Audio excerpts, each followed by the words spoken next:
In Malaysia, Yelena Belova destroys a laboratory on behalf of CEI director Valentina Allegra de Fontaine, who is desperately cleaning up evidence of her involvement with the Alexei Group's Sentry superhuman project. As de Fontaine faces imminent impeachment for her work with Alexei Group, she separately dispatches mercenaries Yelena, John Walker, Ava Starr, and Antonia Drakov to a covert Alexei facility to kill each other. In the ensuing fight, Ava kills Antonia, and an amnesiac man named Bob is released from a suspended animation pod in the room.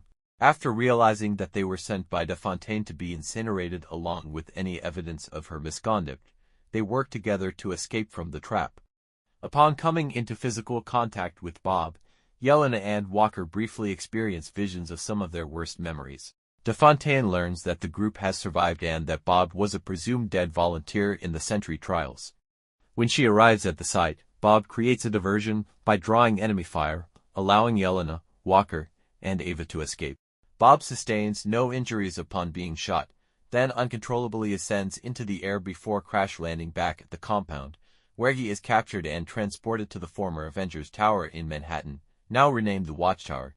De Fontaine intends to introduce Bob to the press as a superpowered protector akin to the Avengers, hoping the PR stunt will avert her impeachment.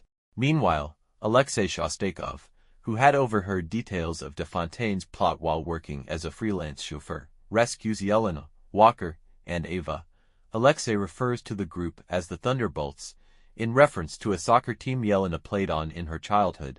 De Fontaine's agents pursue the Thunderbolts before they are ultimately apprehended by Congressman Bucky Barnes, who intends to have them testify in the impeachment proceedings.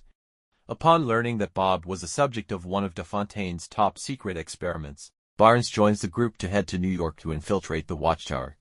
The Thunderbolts discover that de Fontaine has convinced Bob to join her side.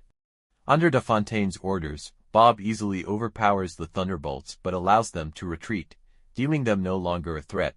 Bob develops a godlike delusion of superiority and turns on de Fontaine, whose assistant Mel incapacitates Bob with a failsafe kill switch.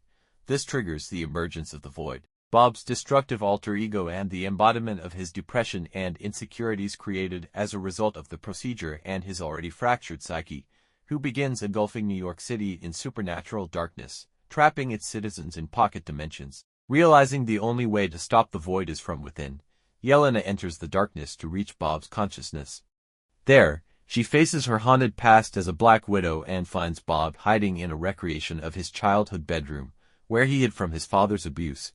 The other Thunderbolts join them, and together they travel back to the memory of Bob's initial experimentation in Malaysia, where he volunteered for the procedure, hoping to improve himself after becoming an aimless drug addict. The Thunderbolts confront the Void, but are swiftly overpowered. As the struggle threatens to fully consume Bob, the team intervenes, affirming their belief in him. Their solidarity empowers Bob to regain control, overcoming the Void as light returns to the city and the victims are freed. With the threat neutralized, the Thunderbolts prepare to apprehend de Fontaine, but she manipulates public perception by staging a press conference in which she introduces them to the public as the new Avengers. While crediting herself, the Thunderbolts go along, but Yelena quietly tells de Fontaine, "We own you now." In a post-credits scene, the new Avengers and Bob discuss the recent feud with Sam Wilson over the Avengers and to sue the team for trademark